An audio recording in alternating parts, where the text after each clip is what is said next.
예, 여러분 반갑습니다. 자, 이번 시간에는요, 제3강입니다. 우리가 앞서서 정신역동 이론 중에 2강에서 프로이트를 보셨잖아요.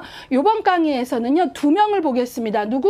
에릭슨하고 아들러 보겠습니다. 예, 그래서 이번 강의에서는 정신역동 이론 중에 에릭슨과 아들러를 볼 거고요. 이제 에릭슨의 이론을 심리사회 이론, 아들러의 이론을 개인심리 이론이라고 하는데 왜 그렇게 칭하는지는 이따가 내용에 들어가서 짚어드릴게요. 단 여기에서는 이번 강의에서는 2명의 인물의 이론을 본다는 것과 앞으로 모든 1급을 준비하는 시험 공부에서는 정신역동 이론이라 하더라도 그 이론에 속한 학자들 간의 비교가 되어야 된다라는 걸 꼭 기억하세요. 그래서 지금부터 제가 에릭슨 먼저 강의하는데 에릭슨 얘기하면서 에릭슨 얘기만 할까요? 아니에요. 프로이드하고 끊임없이 비교할 겁니다. 그게 바로 최근의 기출을 반영한 학습인 거거든요. 그래서 여러분들이 그런 걸 염두하시면 좋겠습니다. 자, 이제 2절에 에릭슨의 심리사회 이론을 보겠습니다. 왜 사회자가 들어갔나 조금 이따가 같이 보도록 할게요. 자, 에릭슨 같은 경우에는 기출이요. 1회 빼고는 다 나왔습니다. 예, 그래서 여러분들이 기출 높다라는 거 아셔야 되고요. 에릭슨의 이론을 심리사회 이론이라고 한다. 그거를 꼭 기억하시길 바랍니다. 57쪽 조금 보시면요. 에릭슨의 생애가 나오는데요. 다른 부분은 생애에서 생략하고요.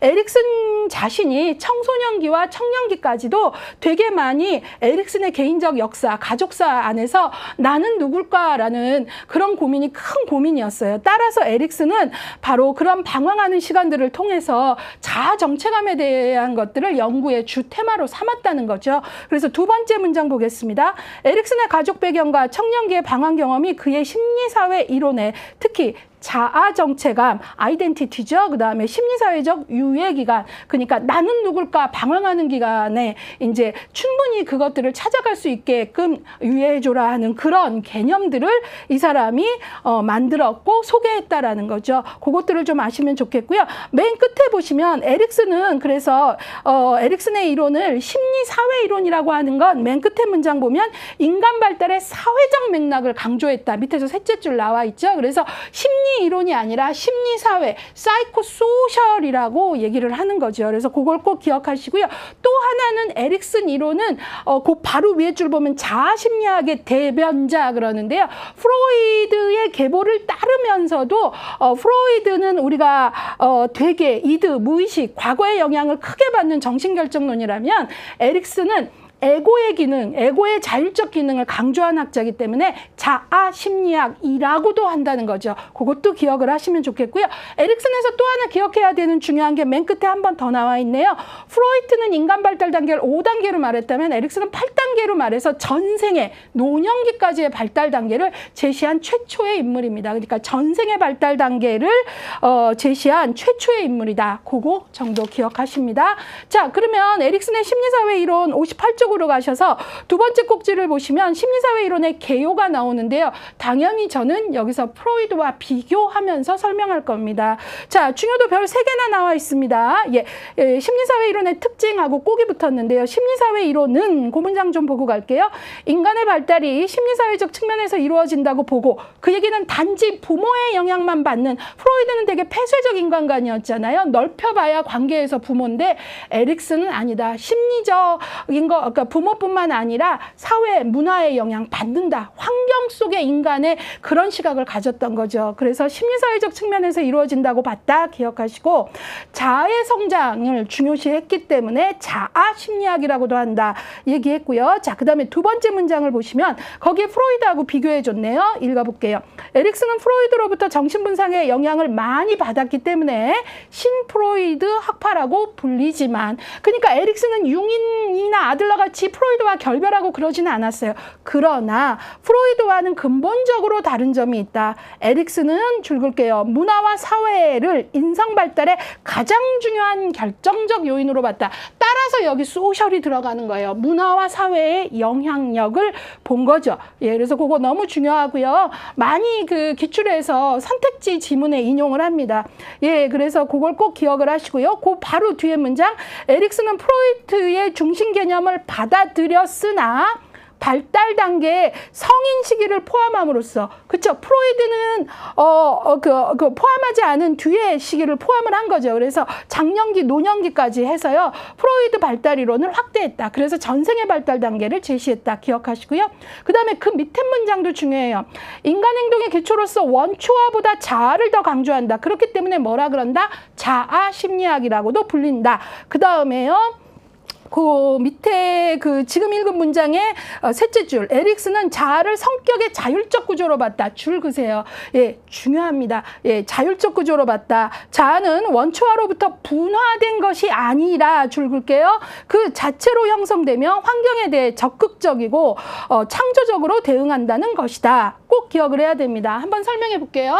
프로이트는 어떤 생각을 가졌냐면요, 이드는 타고난다. 이드는 타고난다. 그런데 이드는 타고나지만 이제 아이가 구강기 후기쯤 되면 이육이 되고 하면서 이게 세상이 내 뜻대로만 되는 게 아니구나를 조금씩 알면서 이드를 타고나지만 여기서 에고가 조금씩 분화돼서 발전하다가 이제 나중에 다 발전하면 에고가 따로 이제 띄어져 나가는 거지, 처음에는 이드는 선천적으로 있지만 에고가 여기에서부터 발달을 해서 나중에 분화된다고 봤어요. 누가요? 프로이드가요. 근데 에릭슨은 이렇게 안 봤어요. 에릭슨은 아니다.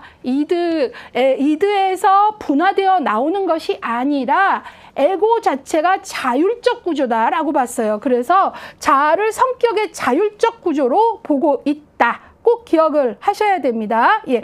그래서 프로이트는 구강기 후기에 이드에서 조금씩 자아가 생기다가 학문기 되면 이렇게 분화되어 나오는 그런 설명을 했다면, 에릭슨은 아니다. 자아는 성격의 자율적 구조다. 그래서 자아는 원초화로부터 분화된 것이 아니라, 그렇게 본 건 누구죠? 프로이트죠. 그게 아니라 그 자체로 형성되며 환경에 대해 적극적이고 창조적으로 대응한다. 이 문장 중요합니다. 예, 그래서 여러분들이 강의를 안 들으시면 혼자 공부하실 때는요, 이 문장이 줄을 안 긋게 돼요. 예. 근데 강의를 들으면 이 문장이 기출의 선택지 문장으로 인용이 되고 에릭슨은 자아의 기능을 자율적 구조로 본 게 중요하구나를 알게 되는 거죠. 그 차이를 아셔야 돼요. 예. 그래서 그런 부분들을 좀 가져가시면 좋겠습니다.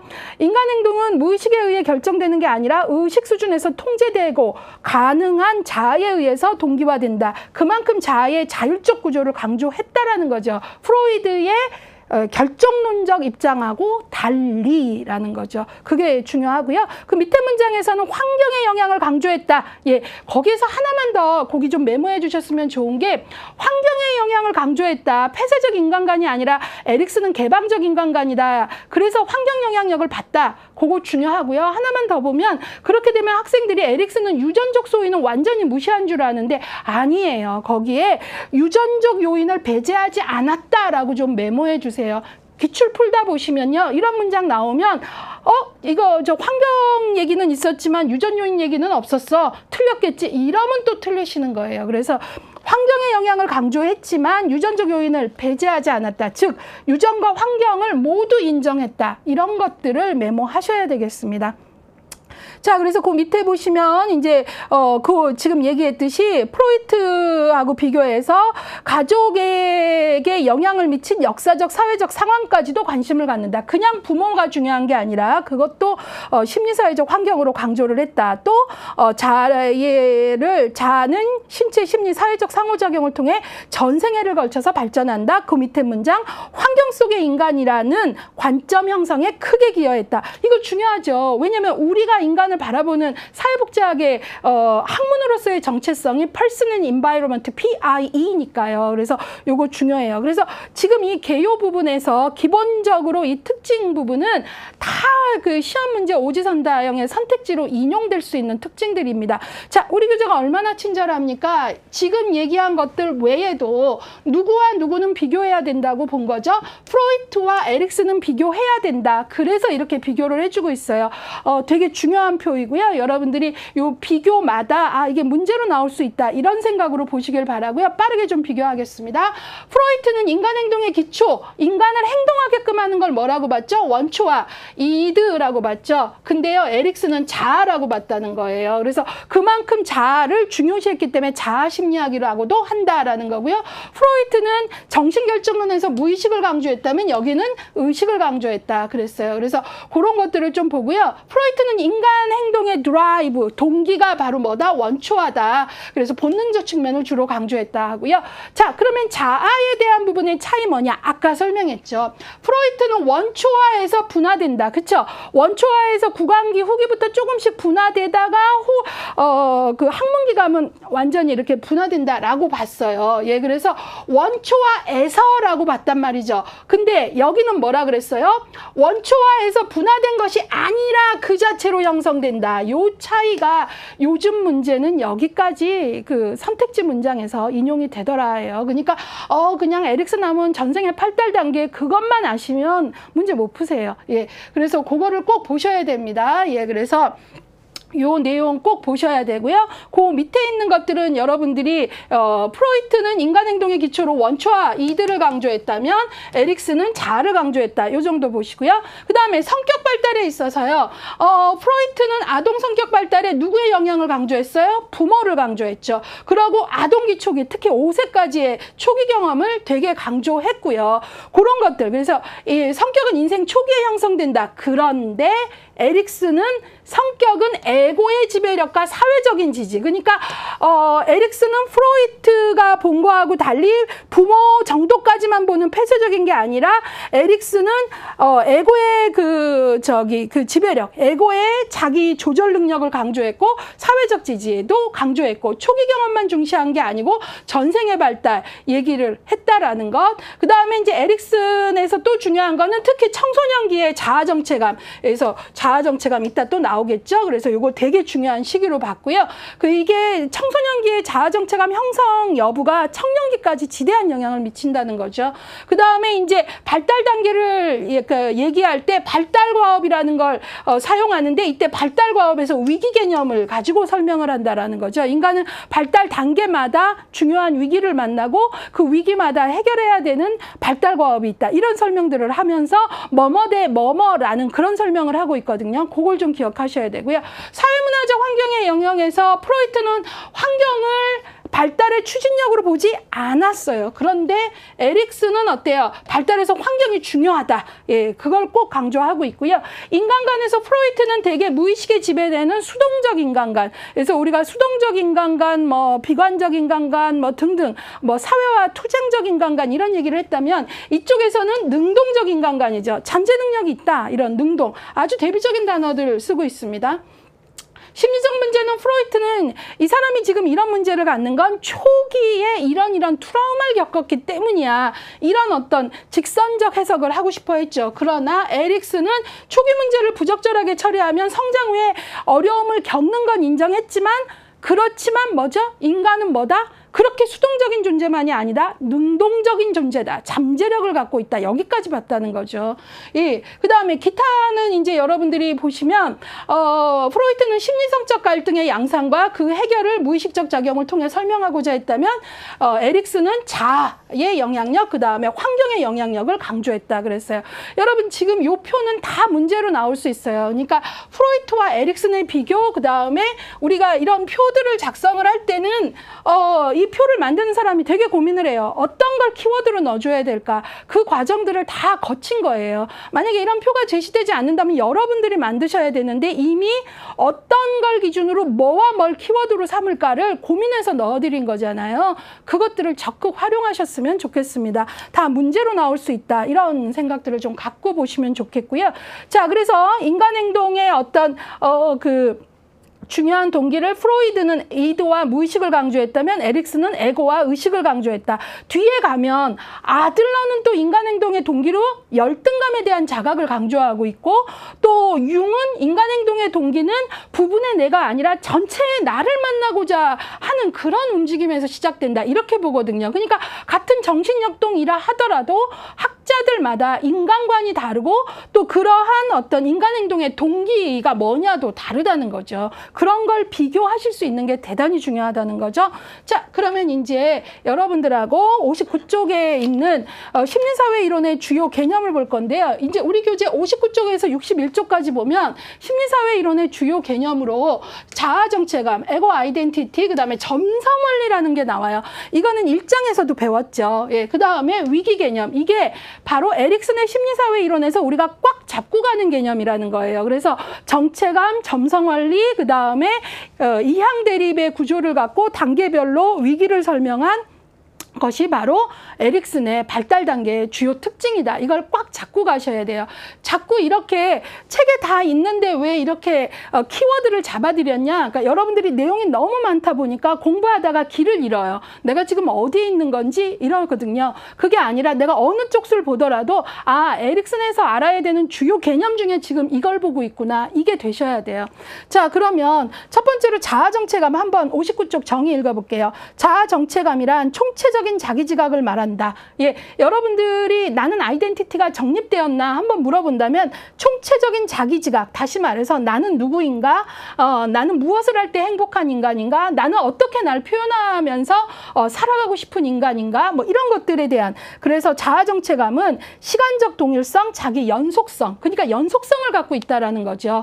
예, 그것들을 꼭 기억을 하셔야 되고요. 그래서 인간은 연속성이라는 게 과거의 노력과 현재의 문제점, 그리고 미래의 기대, 이런 것들이 일관성을 추구하는 존재로서 함께 나타나는 거지, 과거 따로 현재 따로 미래 따로 이게 아니라는 거예요. 예, 우리가 현재 어떤 걸 행동을 할 때는 과거를 생각해보고 반성해보고, 또 현재 이런 반성을 했기 때문에 다음엔 이렇게 해야 되겠다라는 또 자기에게 다시 한번 기대를 주고 이러잖아요. 이런 어떤 것들, 그런 것들이 이제 우리가 시간의 변화 안에서도 어때요? 자기 연속성을 갖는다라는 거죠. 예, 그래서 그런 것들이고요. 그래서 그 밑에 보면 세 번째 점, 자아정체감은 개인의 자아가 그의 인격체를 통합하는 방식에 있어서 동질성과 연속성을 갖는 것. 예, 우리가 뭐 이 사람이 오늘 이랬는데 내일 완전히 다른 모습이면 이거는 조금 우리가 이 사람의 정신건강상의 어려움이 있는 거잖아요. 그래서 인간은 자기 존재의 동일성과 독특성을 갖고 있다라는 거죠. 예, 그래서 우리는 타인하고 잘 화합하면서도 내 동일성은 유지하면서 가려고 하는 거죠. 그래서 맨 끝에 자아정체감을 지닌 사람은 어떤 특성이 있다? 개별성이 있다, 통합성이 있다, 지속성이 있다, 지속성, 연속성이 있다, 부분의 내가 아니라 전체인 통합성이 있다, 잘 어울리면서도 고유한 나로서의 개별성을 유지한다라는 거죠. 그래서 이 세 가지가 정체감을 지닌 사람의 특징이에요. 예, 이 키워드 좀 잡으셔야 됩니다. 예, 그래서 왜 정체감 중요하다는데 도대체 뭐야? 그런다면 정체감을 갖고 있다 함은 이런 고유한 개별성, 잘 화합하면서도 동시에 자기의 고유성을 지키는 사람인가? 부분의 내가 아니라 전체인 나의 통합성이 있나? 그 다음에 시간의 연속성 안에서 자기의 고유성을 가질 수 있나? 이런 어떤 것들을 좀 생각해 보시면 되겠습니다. 그 정도 보시고요. 예, 그래서 넘기시면 60쪽에 가시면 이런 문장이 있죠. 정체감을 형성한 사람은 다른 사람들과 뭐 동기, 흥미 이런 걸 공유하더라도 공유하면서도 독특한 자기 일관성, 자기 정체감을 이룩하고자 한다라는 거고요. 그 다음에 그 밑에 문장 중요합니다. 정체감 발달은 평생의 과정이다. 예. 근데 청소년기가 대단히 중요한 거죠. 그러면서 초기 정체감 형성은 아동기의 동일시 경험에서부터 시작을 하지만 특히 청소년기 후기, 그러니까 청년기 초기까지 되게 중요하다는 얘기를 하는 거예요. 청소년기 후기에 가장 중요한 이슈가 된다. 그러니까 청소년기에 정체감을 형성한 친구, 적어도 만약에 뭐 꼭 다 대학생만을 얘기하는 건 아니지만 대입을 할 때 나는 뭘 해야 행복한 사람인지 내 진로적성이 주체적으로 결정된 친구들은 청년기에 가서 청년기 특유의 방황은 있지만 심하게 안 한다는 거예요. 근데 무조건 점수만 맞춰갔거나 엄마 말만 그냥 들었으면 청년기에 가서도 어때요? 계속 끊임없이 나는 지금 뭐를 해야 되지? 그게 계속 올라온다는 거죠. 그렇기 때문에 거기에 그런 문장들이 있는 거죠. 자아정체감을 형성한 사람은 신념, 가치관, 정치적 견해, 직업 등에서 뭐 할 수 있는 사람이다? 의사결정. 그래서 청소년기 후기에 자기정체감을 형성 못한 사람의 특징이 뭐냐면 의사결정이 안 돼요. 예, 그게 되게 힘든 거죠. 자, 그래서 그걸 꼭 보시고요. 그게 근데 힘들고 어렵기 때문에 그 밑에 문장, 정체감 성취 단계에 도달하기 위해 사람들은 일정 기간 뭐를 한다?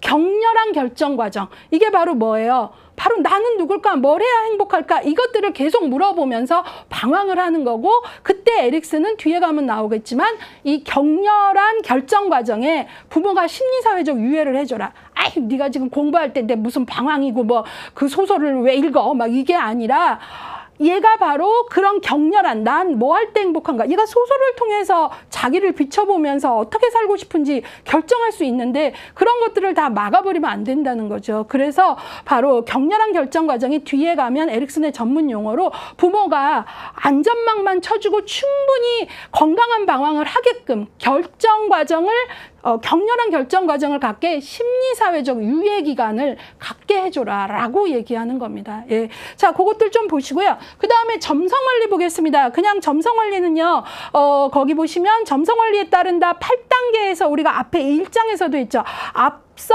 전개된 발달 단계의 결과로부터 발달한다. 그래서 여기 바로 점성원리는 이거죠. 8단계로 설명한다면 에릭슨이 8단계니까 발달은 기존의 기초 위에서 이루어지며 특정 단계의 발달은 이전 단계의 성취한 발달 과업에 영향을 받는다. 그러니까 바로 이전 단계에 아주 어렸을 때 신뢰돼 불신해서 바로 얘가 주 양육자와의 관계에서 신뢰를 형성했다면 그 다음 단계에서 자율성 대 수치심에서 자율성을 형성하는 데 더 도움이 되는 거죠. 근데 만약에 여차저차해서 부모가 그 시기에 뭐 주 양육자가 자꾸 바뀔 수밖에 없는 사연이 있었다 해서 불신이거나 부모가 되게 일관성 없이 했다면 그렇게 되면 그 다음 단계에서 그게 또 영향을 받아서 자율성 대 수치심에서도 또 다음 단계에 발달 과업하는데 어려움이 있다. 그거예요. 그래서 이전 단계의 성공 혹은 실패가 다음 단계 발달 과업에 영향을 준다. 이게 바로 점성 원리라는 거죠. 반드시 아셔야 됩니다. 예, 그래서 이제 우리는 8단계에서 그런 전제를 갖고 갈 거예요. 그래서 점성 원리 두 번째 문장 그대로 가져왔죠. 발달은 기존의 발달을 위해서 이루어지고 이전 단계의 성취한 발달 과업에 영향을 받는다라는 걸 했고요. 그 다음에 여기 기출에서 조금 문장이 어떤 문장을 되게 낯설게 느끼세요. 그래서 그걸 봤더니 예컨대 11회과 14회 때 이런 문장이 있었거든요. 점성원리를 설명하는 문장 중에 모든 성장하는 것에는 기본 계획이 있다. 맞는 문장이거든요. 그 다음에 예정된 단계를 가지고 성장 발달한다. 맞는 문장인데 이게 되게 어렵게 느껴졌대요. 그거를 설명할 수 있는 게 그 밑에 문장이에요. 에릭슨이 이런 설명을 하고 있어요. 각 단계별 진보는 이전 단계의 성공 혹은 실패에 따라 부분적으로 정해지고 이는 장미꽃 봉오리와 각 꽃잎이 일정한 시간과 일정한 순서에 따라 그 유전적 특질에 따른 본질이 정해놓은 대로 피어나는 것과 같다. 그러니까 이전 단계의 영향을 받는다와 동시에 또 뭐죠? 일정한 시간과 순서에 따라 본질이 갖고 있는 어때요? 기본 계획이나 예정된 단계를 따른다는 거잖아요. 그 문장도 잡으셔야 돼요. 그래서 바로 그 11, 14회 때 모든 성장하는 것에는 기본 계획이 있다라는 건 점성원리에 맞는 문장이고 예정된 단계를 가지고 성장 발달한다 맞는 문장인 거죠. 예, 그래서 여러분들이 이전 단계의 발달에 영향을 받는다와 동시에 발달이라는 것은 이전 단계의 성공 혹은 실패 그것들에 따라 이루어지는 것과 동시에 일정한 시간과 일정한 순서 우리가 있잖아요. 그 단계마다 2차 성징할 때의 어떤 변화 뭐 이런 것들이 일정한 그 순서나 이런 것들이 있잖아요. 그것들을 갖고 가는 통한다라는 거죠. 그래서 예정된 단계 기본 계획이 있다라는 거잖아요. 그 문장을 잡으셔야 돼요. 이렇게 문제 풀다 보면 학생들이 자꾸 넘어지는 부분이 있어요. 그런 걸 조금 받아들이셨으면 좋겠고요. 그 다음에 또 발달해서 그 밑에 문장을 보시면 이런 단어들이 나오죠. 발달 과업 위기, 그 다음에 두 가지 대립항, 그 문장들 있잖아요. 그 얘기는 뭐냐면 에릭슨은 발달에 있어서 각 단계마다 위기가 있다라고 얘기했고 그 위기가 두 가지 대립되는 단어. 그래서 위기 개념을 가지고 발달을 설명했다라는 거예요. 그래서 그거를 잠깐 볼게요. 위기. 인간의 각 발달 단계마다 사회는 개인에게 어떤 심리적 요구를 하는데 이것을 위기라고 칭한다. 그래갖고 요 단계마다 신뢰 대 불신, 그 다음에 자율성 대 수치심, 주도성 대 죄의식, 근면성 대 열등감, 이런 뭐뭐 대 뭐뭐라는 두 가지 대립항으로 설명을 하면서 각 단계마다 얻어야 될 발달 과업이 있고 이 발달 과업이 뭐뭐 대 뭐뭐라는 위기로 간다라는 거죠. 그래서 무엇을 성취하느냐에 따라 긍정적 자아 특질을 갖게 되면 다음 단계에 어떤 영향을 미치고 부정적인 자아 특질을 갖게 되면 다음 단계에 어떤 영향을 미치고 이런 식으로 설명을 했다는 거예요. 그래서 그 밑에 보시면 그 문장 하나를 확 잡을게요. 에릭슨은 각 단계는 본질적으로 발달 과업들을 내포하고 있고 에릭슨은 그 과업을 위기라고 칭했고 그 밑에 문장 다양한 발달 과업은 두 가지 대립항으로 나타난다. 예를 들어 가장 낮은 단계의 유아기에는 뭐뭐 대 뭐뭐이죠. 신뢰 대 불신이라는 그 두 가지 대립항으로서의 위기를 갖는다 그랬는데요. 그 문장 하나 중요한 거 볼게요.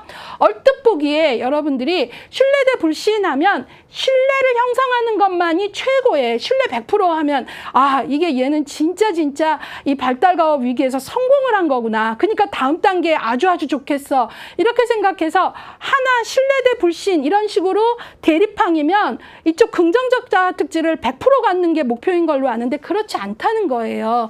그래서 그 문장 읽어볼게요. 언뜻 보면 유아가 학습해야 할 신뢰 대 불신이 명확한 것 같지만 거기에는 균형이 필요하다. 주로 신뢰를 학습해야 하지만 불신도 조금은 학습할 필요가 있다. 그래서 그럼으로써 속기 쉬운 바보로 성장하지 않게 되는 것이다. 그러니까 신뢰 100%, 불신은 1도 안 가져야 위기 과업을 성공한 게 아니라는 거예요. 그래서 만약에 신뢰만 100%고 불신은 1도 없으면 살아가면서 해야 되는 합리적 의심을 하지 못한다는 거잖아요. 그렇기 때문에 여러분들이 앞으로 발달 단계를 설명할 텐데 모든 발달 단계를 뭐뭐 대 뭐뭐에서 긍정적 자아 특질만 100% 갖는 걸 목표로 하지 않는다는 거죠. 어떤 면에서는 인생이라는 것 자체가 긍정적 자아 특질만 100% 갖는 건 그것만 100% 다 단계마다 가졌으면 그것 또한 또 하나의 괴물이 될 수 있어요. 예, 그래서 에릭슨이 말하는 뭐뭐 대 뭐항 대립에 있어서는 긍정적 자아 특질만 100% 갖는 걸 뜻한다? 아니다라는 거죠. 예, 균형이 중요하다라는 거예요. 예, 그것 조금 보셔야 돼요. 그리고 각 발달 단계는 결정적 최적의 시기가 있다라는 거. 그러니까 여기에서 중요한 게 뭐예요? 에릭슨이 말하고 싶은 건 각 발달 단계마다 최적의 시기가 있다라는 건 제 나이를 살아야 훗날 뒤탈이 없다는 거죠. 얘는 지금 놀이 욕구가 되게 중요한 나이고 그 충족이 중요한데 엄마가 막 선행학습을 하는 건 딴 애보다 앞서 나가는 것 같지만 제 나이의 욕구를 살지 못하면 나중에 문제가 생기더라 그 얘기예요. 예, 그래서 발달 과업을 공부해야 된다는 거죠. 예, 그래서 발달의 결정적 시기, 최적의 시기가 있다. 아동은 성인기로 재촉할 필요가 없고 예, 그 다음에 아동들의 삶의 요구사항들로부터 보호하거나 그 속도를 늦춰서는 안 된다. 각 발달 과업은 때가 있다는 것이다. 그러니까 충분히 제 몫의 시행착오를 하게끔 안전망만 쳐주고 지켜보는 게 부모가 할 일인지도 모르죠. 예, 다 알아서 고속도로 깔아주는 게 아니라 에릭슨 그런 면에서 상당히 좋은 통찰을 우리에게 알려주는 것 같아요. 자, 위기는 아까 설명했죠. 예, 그래서 거기 사회가 요구하는 단계별 요구, 발달 과업이 있는데 그것을 위기라고 한다. 그랬고 위기에서 뭐뭐 대 뭐뭐일 때 긍정적 자아 특질이 강화되는 게 좋지만 100%를 말하는 건 아니다. 그렇게 매 단계에 100% 긍정적 특질만 갖는 사람 없다. 예, 그런 거예요. 자, 그래서 61쪽으로 조금 가보겠습니다. 그러면 이제부터 심리사회 이론의 발달 단계인데요. 중요도 별 3이고요. 21회, 요 바로 전에도 기출이 됐어요. 자, 그러면 이제는 설명은 조금 멈추고요. 거기 키워드 문장 단어만 볼게요. 개념 및 특징 맨 위에 에릭슨은 8단계로 이루어진 심리 발달 단계를 제시했다. 두 번째 점, 각 단계마다 심리사회적 갈등 위기를 경험한다. 뭐뭐 대 뭐뭐. 예. 그 다음에 네 번째 점 볼게요. 위기를 만족스럽게 해결하면 뭐를 갖는다? 신뢰 대 불신에서 만족스럽게 신뢰를 갖게 됐다라면 긍정적 자아 특질이 강화된다. 그러나 그러지 못하면 부정적 자아 특질이 강화된다. 예, 그렇게 그건 더 설명할 필요 없는 것 같아요. 자, 그러면 이렇게 해서 에릭슨이 제시한 8단계가 이제부터 봐야 될 내용이라는 건데 이거를 우리 교재는 61쪽에 이렇게 표로 제시해주고 있어요. 예, 그래서 바로 유아기부터 노년기까지 각 단계, 에릭슨은 전생의 발달을 말했다 그랬잖아요. 유아기부터 노년기까지 총 8단계를 말했고 각 단계마다 아까 발달과 위기로 설명해서 뭐뭐 대 뭐뭐 이렇게 했죠. 그래서 바로 이렇게 된 거죠. 우리가 에릭슨 사진 아까 조금 보셨는데요. 여기 에릭슨이 이렇게 얘기한 거죠. 우리가 평생에 각 단계마다 우리가 우리 스스로 질문해야 될 게 있어요 라고 얘기한 거고 그 질문이 바로 발달과업이고 그 질문 안에서 그 발달과업을 해내기 위해서 우리는 뭘 느낀다고요? 위기를 느낀다는 거예요. 예, 그래서 그 위기 개념으로 발달 단계를 설명했다. 그래서 맨 아래 유아기는 신뢰 대 불신. 예, 그래서 주 양육자의 일관성에 의해서 신뢰를 형성하느냐, 그렇지 못해서 불신을 갖게 되느냐. 근데 이때 신뢰는 성공이고 불신은 실패일 텐데 이 단계의 성공 혹은 실패가 그 다음 단계에 영향을 미치더라가 점성 원리라는 거죠. 그래서 에릭슨은 이렇게 전생의 8단계 뭐뭐 대 뭐뭐라는 이항 대립으로 설명을 했기 때문에 유아기 신뢰 대 불신, 초기 아동기 자율성 대 수치심, 학년전기 주도성 대 죄의식, 학년기 근면성 대 열등감, 청소년기 자아정체감 대 역할혼란, 성인 초기 친밀감 대 고립감, 성인기 생산성 대 침체, 노년기 자아통합 대 절망이라는 이러한 어때요? 대립의 위기 개념으로 설명을 한 거예요. 그래서 이따가 제가 설명할 때 에릭슨이 각 단계를 이거를 질문을 했다라는 게 뭘까? 이것들을 좀 질문 형태로. 그러니까 예컨대 제일 낮은 단계의 아이에게 중요한 질문은 어떻게 해야 내가 안전하게 세상을 살아갈 수 있을까? 이게 아이가 이걸 우리에게 질문하진 않지만 아이 안에 그게 내재되는 시기라는 거예요. 그래서 그때 세상에 대한 안정감을 갖고 희망을 가지려면 신뢰를 얻는 게 주 양육자로부터 신뢰를 갖게 되는 거 이게 너무 중요하다 이런 얘기인 거예요. 그래서 주 단계마다 뭐가 있다? 질문이 있다. 예. 그리고 자율성 대 수치심 단계에 가면 어떻게 하면 내가 나 스스로 자율성을 가질 수 있을까라는 질문. 그러면서 학문기하고 일치하는데 프로이드 이때 배변 훈련을 통해서 자율성, 자기 셀프 컨트롤 자율성이 대단히 중요한 시기다. 이런 것들을 얘기할 거예요. 예, 그래서 각 단계마다 중요한 질문이 있다는데 이따가 제가 그 질문들을 좀 연결해 드릴게요. 자, 그러면 이제 여기에서는 그러면 에릭슨이 말하고 싶은 점성원리 위기 개념 우리가 알았어요. 발달과업이 왜 중요한지. 그러면 이제부터 8단계를 볼 건데 뒤에 가면요. 62쪽부터 너무나 자세히 단계 설명을 잘 했어요. 그건 이따가 제가 키워드 문장만 빠르게 볼 거고요. 저는 수험 강의이기 때문에 이 표를 적극 활용하는 방법을 알려드리는 게 먼저인 것 같아요. 예, 그래서 그걸 좀 볼게요. 지금부터 제가 말씀드리는 건 이 표를 잘 보는 방법이자 모든 것이 문제다라고 보시면 돼요. 이 표는 죄송합니다만 버거우셔도 반복을 통해서 반드시 암기하셔야 됩니다. 자, 일단 에릭슨의 심리사회적 발달 8단계와 주요 관계 및 사건인데요. 이 표가 최선을 다해서 기출을 염두하면서 표 하나에 넣을 수 있는 걸 다 넣은 거예요. 자, 일단 에릭슨의 연령하고 각 단계를 8단계 전생의 발달을 말한 걸 알아야 되고요. 그 다음에 각 단계마다 발달 과업이 있다 그랬는데 에릭슨은 이 발달 과업을 위기 개념으로 설명을 했죠. 그리고 그거를 두 가지 대립항의 개념 뭐뭐 대 뭐뭐로 설명을 했고요.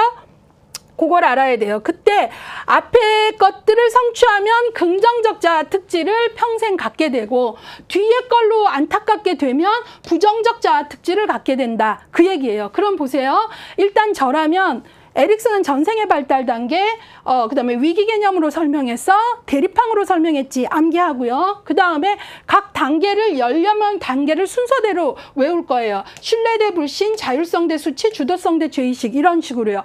그다음에 여기서 너무나 중요한 건 시험 문제가 그 이상이 나오는데 바로 신뢰 대 불신에서 신뢰를 형성하면 이 사람의 성격 구조의 긍정적 자아 특질이 뭐가 형성되냐? 희망이라는 거예요. 예. 그 다음에 불신이면 주 양육자의 비일관성이나 양육자가 자꾸 바뀌어서 불신이면 위축이라는 마음의 큰 위치를 차지한다라는 거예요. 예. 그래서 여기서는 시험 문제 이러면 틀린 거죠. 보세요. 에릭슨의 유학이 신뢰 대 불신 중 신뢰를 형성하면 지혜라는 긍정적 자아 특질을 갖게 된다. 완전히 틀렸죠. 지혜는 노년기에 자아 통합이 됐을 때 얻는 거예요. 그렇게 암기가 되셔야 돼요. 그래서 어느 시기가 뭐뭐 대 뭐뭐며 특히 긍정적 자아 특질은 뭔가가 더 많이 비중에 나왔고 시험 문제가 뭐뭐 대 뭐뭐만 외우시면 안 되는 거다. 긍정적 자아 특질 물어보더라. 예, 부정적 자아 특질도 나올 수 있는 거예요. 그래서 그걸 꼭 보셔야 돼요. 여기선 거기까지 봐야 된다는 거예요. 지금은 이 설명 자체보다는 이걸 먼저 보고요. 그래서 그러면 여기 다 중요하겠죠. 예컨대 뭐예요? 학령기, 이때 학교 가는 나이는 근면성 대 열등감이 되게 중요한 위기 개념이자 발달 과업인데 근면성을 형성하면 유능감을 갖게 되고 내 생애에 열등감은 무력감을 갖게 된다. 그 얘기인 거예요. 이해 가셨죠? 그래서 이따가 이것들 연결 설명은 저기 해드리고요. 지금은 구조에서의 문제 뽑기만 할게요. 그 다음에 시험 문제 거기까지만 나오냐? 아니에요. 주 위기와 자아 특질도 물어보고 주요한 관계, 그 위기 개념에서 긍정적 자아 특질을 갖기 위해서는 인간관계에 누가 중요한가까지 나와요. 그래서 바로 신뢰 대 불신에선 중요한 관계가 누구예요? 엄마예요. 어머니, 주 양육자의 수유의 일관성 뭐 이런 등등이에요. 그래서 어머니고요. 근데 여기에서 보시면 우리는 이 구조를 파악해야 돼요. 하나하나 설명한 데에선 못 봐요. 표로만 보는데 에릭슨은 자, 제 손 보세요.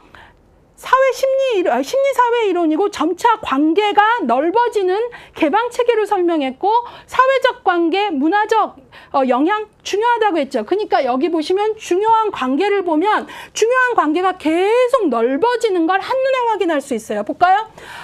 유학의 신뢰 대 불신은 어머니고요. 그 다음엔 부모로 확장됐죠. 예. 그 다음엔 가족으로 확장됐죠. 그 다음에 이웃 학교로 갔죠. 예. 바로 근면성 열등감이라는 학령기 때 애들 학교 가죠. 이때 이 학교 교사가 얘에게 어떤 태도를 갖느냐에 따라 얘는 근면성을 갖고 유능감을 느낄 수도 있고 교사가 안 그러면 열등감을 느낄 수도 있다는 거예요. 그만큼. 그 다음에 어때요? 또래 집단. 이렇게. 그 다음에 이제 어때요? 성인 초기 가면은 회사 다니고 경쟁, 협동 이거 그리고 성인기엔 더 직장생활 중요해지겠죠? 그 다음에 노년기 가면은 인류 동족까지. 그래서 이 관계가 넓어진다는 걸 아셔야 되는 거죠. 그리고 시험 문제는 뭐뭐 대 뭐뭐만 안 물어보고 긍정적 자아 특질도 물어봤을 뿐만 아니라 이 시기의 주요 관계는 누구다? 예컨대요. 유학이 신뢰 대 불신감을 말하고 이 시기의 중요한 관계는 학교의 교사다. 말이 안 되잖아요. 그쵸? 이런 어떤 것들을 연결해낼 수 있어야 된다는 거죠. 자, 그 다음에 주요한 사건. 그 시기에 그 발달을 이루는 데 있어서 주요 사건이 뭐냐. 아까 제가 자율성 대 수치심 시기에 스스로 용변 보는 거, 프로이드로 치면 학문기 이런 것들이 되게 중요하다 그랬죠. 아이들이 배변 훈련을 통해서 예전엔 기저귀에만 싸도 박수 쳐줬는데 이제 싸게 아픈 배를 알고 가서 변기에 넣는 것, 그걸 내가 컨트롤, 조절하고 통제할 수 있느냐, 내가 그 자율성을 갖느냐가 되게 중요한 과업이라는 거예요. 그런 식으로 연결이 되는 거고요. 그 다음에는 시험 문제에서 또 하나 중요한 건 보세요. 에릭슨의 어느 단계는 프로이드의 어느 단계인가 연결할 수 있어야 돼요. 물론 프로이드는 5단계만 말해서 그 중년기 그다음에 노년기는 얘기 안 했으나 여기까지는 연결을 할 수 있어야 되죠. 예컨대 에릭슨의 자율성 대 수치심은 프로이드의 학문기와 일치하고가 되어야 된다는 거예요. 예, 이런 문제 정말 많이 나와요. 그래서 결국은 여기서 여러분들이 공부하는 데 있어서의 핵심은 자, 이 표를 내 것으로 가져야 된다. 그리고 표의 각 영역은 문제를 의식해서 최선을 다해 표 하나로 만들었다. 이 표를 적극적으로 써라 이거죠. 여러 번 보시면서 이렇게 시각적 이미지로 떠올릴 만큼 쓰셔야 돼요. 예, 그래서 바로 딱 시험 문제가 나오면 에릭슨의 이 발달 단계 중에 어느 단계고 그 단계는 위기는 뭐고 자아 특질은 뭐고 주요 관계는 누구며 다른 학자의 무엇과 연결되지 이것까지 주요 사건도 보시면 좋고요. 그게 되셔야 된다는 걸 강조합니다. 이거 그냥 정말 시험 문제예요. 예, 그렇게 보시면 되겠고요. 자, 그러면 이걸로 가지고요. 지금부터 62쪽부터 설명을 할 건데 빠르게 하겠습니다. 왜냐면 앞에서 기본 설명을 했기 때문에요. 자, 첫 번째 단계 한번 볼게요. 첫 번째, 신뢰대 불신이죠. 이때는요, 어떤 질문을 하냐면요. 어떻게 하면 안전할 수 있을까? 안전이 되게 중요한 거예요. 신뢰를 형성한다는 건. 그래서 1단계 유아기, 구강 감각기라고도 하는데요. 기본적인 이항 대립이 뭐죠? 신뢰대 불신. 이때 그 옆에 희망이라고 써 있는 건 뭐죠? 이때 뭘 하면 주요 관계 어머니의 일관된 어떤 수유나 일관된 양육을 경험하면 뭐죠? 아이가 신뢰를 형성하면서 어떤 자아 특질, 긍정적 자아 특질, 희망을 얻게 된다. 그래서 거기에 보시면 뭐뭐 대 뭐뭐 옆에 희망까지 나와준 거죠. 긍정적 자아 특질까지. 그것들을 꼭 보셔야 되고요. 그 밑에 설명을 보면 그냥 프로이드의 구강기에 해당한다. 그 다음에 세 번째, 이때 주 양육자의 수유의 일관성이 중요하다. 추가 설명 안 하겠습니다. 예. 그 다음에 그 1번 문장의 밑에서 세 번째 점, 건전한 성장 발달은 신뢰와 불신의 적절한 뭐에서 나온다? 균형에서 나온다. 신뢰만 100% 아니다라는 거예요. 인생이 그렇게 뭐뭐 대 뭐뭐에서 긍정적 특질만 100% 가질 수가 없어요. 예. 그래서 균형이 중요하다. 아까 말씀드렸고요. 그 다음에 맨 끝에 보시면 우리 교재가 어떻게 설명했냐면 그 시기에 그거를 형성하지 못하면 나중에 이러한 정신건강에 어려움을 가질 수 있다까지 했어요. 읽어볼게요. 기본적 신뢰감 발달에 심한 결함이 나타나는 행동 결과는 유아에게는 급성 우울이나 어른의 편집증. 예, 그래서 이제 이런 것들로 봤을 때 너무 이 시기에 충족이 못 되면 커서 어떤 편집이 뭐예요? 의심이 되게 많은 거잖아요. 그런 문제, 불신이잖아요. 예, 그래서 그런 문제들 가질 수 있다라는 거죠. 자, 그 다음에 두 번째로 넘어가겠습니다. 자율성 대 수치심이죠. 이때는 자율성 대 수치심이고 이때 뭐예요? 거기 봤더니 자율성은 얻으면 긍정적 자아 특질이 뭐죠? 뭘 가져요? 의지력을 갖게 된다는 거고요. 예, 우리가 앞에서 표를 봤더니 어때요? 부정적이면 이때 이제 조금 강박적 행동 같은 게 나오는 거죠. 예, 그래서 이때 중요한 거는요. 자율성 대 수치. 어떻게 하면 내가 좀 더 독립적이고 자율적일 수 있을까? 애들이 이제 막 걸음마 하고 막 이러면서 이제 자율성을 키워가잖아요. 그리고 이제 배변 훈련 그냥 싸는 게 아니라 이런. 그래서 되게 대소변 가리기가 중요할 때예요. 자, 그래서 그 밑에 보시면 그래서 요 시기에 애들이요 어떤 걸 많이 하냐면요. 요 시기에 애들이 내가 할 거야. 내가 소리 되게 많이 합니다. 내가 그리고 애들이 내가 안 하는 아이들은 걔 이름이 현민이면 헌민이가 되게 계속 그런 말. 예, 그래서 내가라는 소리를 많이 해요. 그 얘기가 바로 요때 내가라는 소리를 초기 아동기 때 애들이 많이 하는 이유는 뭐예요? 자율성을 갖고 싶어 하는 거죠. 예, 그걸 꼭 보시고요. 그래서 그 밑에 보면 프로이드의 학문기라고 했고요. 관략근이 발달하여 대소변 가리기가 되게 중요하다. 이때 지나친 혼육에 의해서 배변 과정에서 자율성을 침해받게 되면 너무나 엄격하거나 이렇게 또 쌌어 또 지렸어 이렇게 되면 이게 시행착오의 과정을 인정하지 않게 되면 엄마가 너무 깔끔해서 그러면 아이는 나는 노력하는데 인정받지 않고 싼 것만 지적받으니까 자율성이 아니라 창피해 수치심. 그래서 커서도 과도하게 작은 어떤 실패 경험에서도 수치심을 크게 느낀다는 거죠. 예, 그런 것들을 보면 되겠습니다. 그래서 그 밑에 것들은 여러분들이 읽어보시고요. 63쪽으로 가시면 2단계 맨 끝 문장, 만약에 이때 이것이 잘 안 된다면 자율성 대 수치심의 갈등이 성공적으로 해결되어 얻어진 심리사회적 능력은 의지력이다. 그렇죠? 의지력이라는 게 긍정적 자아 특질이죠. 하지만 이때 실패를 하게 되면은 아동은 불신을 갖게 되는 거고 있고 또 그거에 따라서 뭐를 한다? 강박적 행동의 문제를 갖게 된다 봤어요. 자, 그러면 다음 세 번째로 갈게요. 이때는 뭐냐면 여기가 주도성 대 죄의식인데요.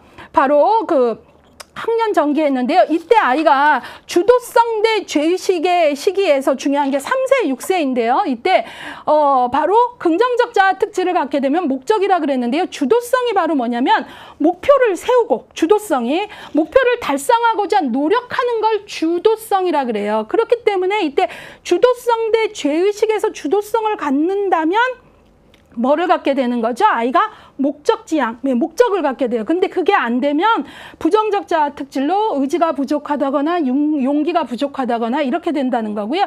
이 주도성 요 시기에 아이들이 3세, 6세 뭐 이럴 때 많이 하는 게 야, 우리 뭐뭐 하자 이런 거 많이. 이게 바로 주도성이죠. 뭐뭐 하자, 목표를 세우고 뭐 하자. 그리고 이때는 자기가 주도하고 싶어서 파란불에 건너야지 배웠으면 어른들 오히려 잘 안 지키면 엄마 빨간불이잖아. 파란불에 건너야지. 이런 식의 어떤 주도성에 해당하는 멘트들을 많이 해요. 내가 알고 있는 건 내가 이거를 주도해서 알리고 리더십을 발휘하겠어. 뭐 이런 것들이죠. 그래서 우리가 알고 아이들의 성장을 보면 상당히 흥미롭습니다. 그래서 이때 프로이드는 남근기에 해당하고 3세, 6세이고요. 주도적 행동. 그래서 아이들이 이때 야 뭐뭐 하자, 뭐뭐 해야지 이렇게 할 때 인정해 주라는 거예요. 아 그래 파란불이로구나 뭐 이런 거. 그래 우리 그거 한번 해볼까 이렇게 반응해 주는 게 대단히 중요하다는 거고요. 이때 아이가 스스로 선택하고 주도적으로 하려고 하는 걸 무시하는 태도를 보이면 애가 죄책감을 갖는다는 거고요.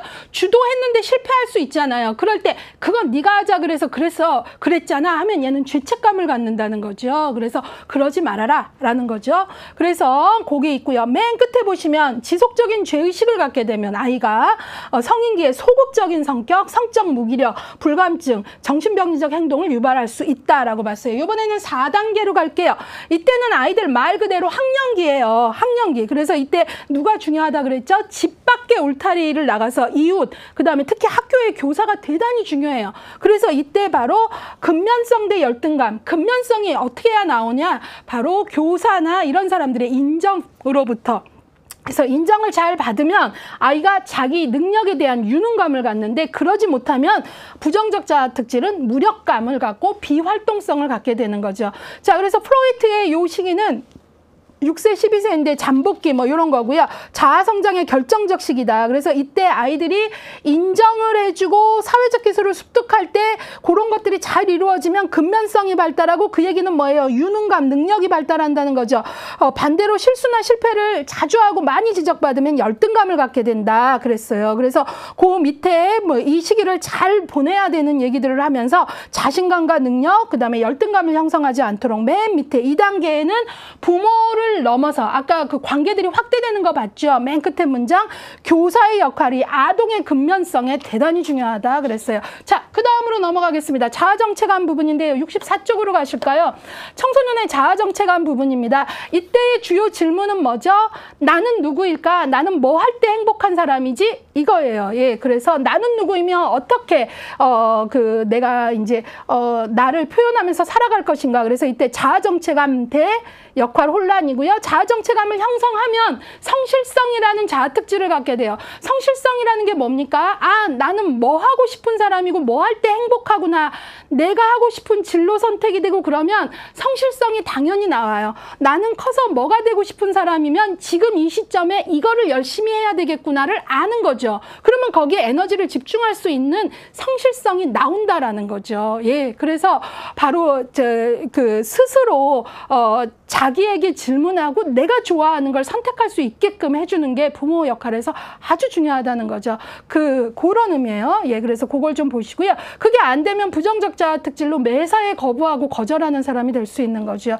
예, 그래서 정체감 형성이 상당히 중요하다라고 했고요. 그게 안 되면 역할 혼란이 온다. 지금 유관 설명들을 했기 때문에 문장 하나하나 읽지 않겠습니다. 그 다음에 여기에서 여러분들이 보셔야 되는 것 점들 중에 하나, 둘, 셋, 넷, 5번째는 읽고 가겠습니다. 최종의 정체감을 성취하기 이전에 일정 기간 무슨 시기가 있다? 자유시험 기간. 이를 심리사회적 유예기간이라고 한다. 그러니까 이때 내가 나를 어때요? 격렬하게 시험하도록 해주는 거죠. 엄마, 내가 그 자전거 여행을 이틀만 갔다 오면서 그 안전하게 어떤 숙소를 하고 안전하게 갔다 오면서 공부를 좀 떠나서 나 뭐 해야 행복한 사람인지 조금 물어보는 시간을 갖고 싶어 하면 조금 안전한 문제만 해결되면 해주라는 거예요. 지금 네가 어느 때인데 그렇게만 잡지 말고 이 아이가 이틀 동안이지만 충분히 자기 시간을 가지면서 나는 뭐 할 때 행복한 사람이구나를 나는 유난히 동물하고 있을 때 에너지가 올라오고 행복해. 나는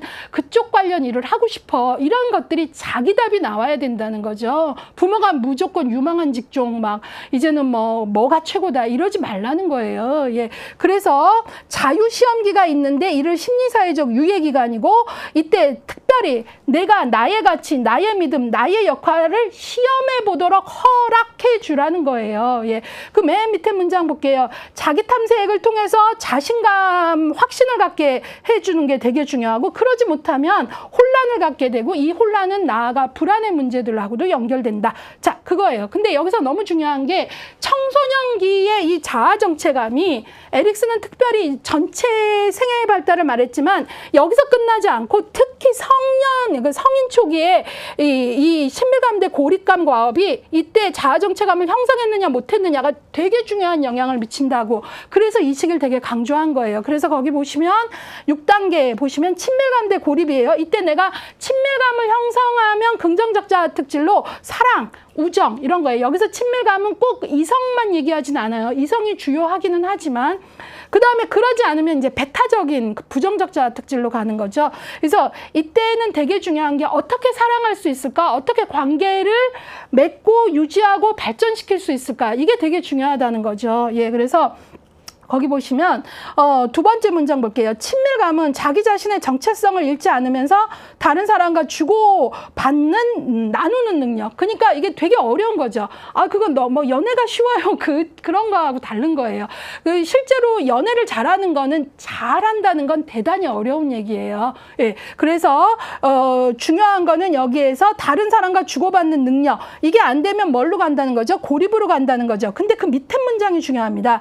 이전 단계 청소년기에서 정체감을 확립한 사람은 타인과 쉽게 친밀한 관계를 형성할 수 있다. 친밀한 관계 형성은 이전 단계의 확실한 자기의 확립과 밀접하게 연결되어 있다. 그러니까 점성원리 말하죠. 이때 내가 누구인지가 된 사람은 친밀감 형성에서도 성공적이라는 거예요. 이거를 조금 풀어서 말하면 내가 누구인지는 셀프 컨셉, 자기 개념이잖아요. 자기 개념이 건강하게 정립이 되면 나는 내가 나여서 조화가 되는 거죠. 그러면 내가 좋고 나를 잘 아는 사람이 타인에 대한 대인신념도 좋고 관계 형성 능력도 있다라는 거예요. 그래서 우리가 그 청소년기의 자아 정체감, 나는 누구이고 나는 뭐 할 때 행복한 사람이고 나는 나여서 좋아. 내가 나를 사랑해야 타인도 사랑할 수 있다는 얘기예요. 그 얘기가 그냥 하는 얘기가 아니라 진짜 근거 있는 얘기라는 거죠.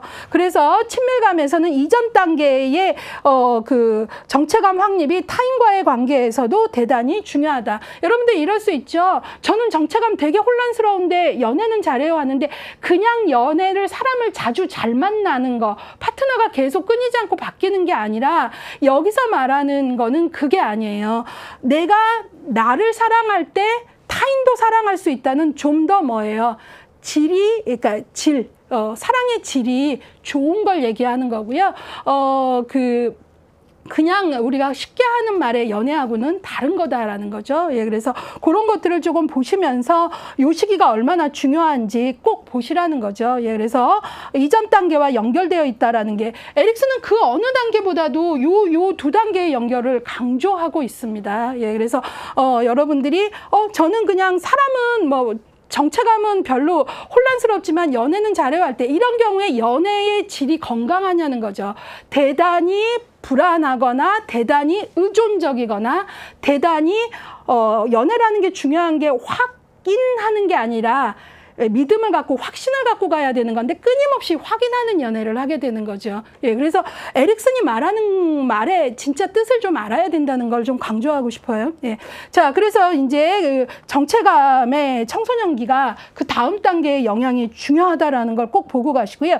자, 그 다음에 이제 7단계로 가시면 생산성 대 침체입니다. 이때는 바로 우리가 흔히 중년기라고도 많이 얘기하는데요. 이때는 중요한 질문이 뭐냐면 어떻게 나는 생산적인 사람이 될 수 있을까? 이때 생산은 단순히 아이를 낳아서 양육하는 걸 말하는 거를 넘어서 양육도 들어가지만 내가 부모로서 양육뿐만 아니라 조직에 있다면 조직에서 내가 돌봄을 내 아이만 잘 돌보는 게 아니라 조직에서도 내가 케어, 돌봄 능력을 발휘할 수 있는가. 문제 상황에서 같이 어떻게 돌봄 능력을 발휘하면서 사는가. 이런 생산성이에요. 배려하고 돌보는 그런 생산성이지 단지 아이만 낳아서 양육하는 생산성만을 의미하는 게 아니라는 거예요. 예. 그래서 이때 어떻게 돌봄을 줄 수 있는가. 어떻게 타인을 배려하면서 갈 수 있는가. 이런 거거든요. 예. 그래서 이때 바로 내가 생산성을 갖는다 하면 긍정적 자아 특질이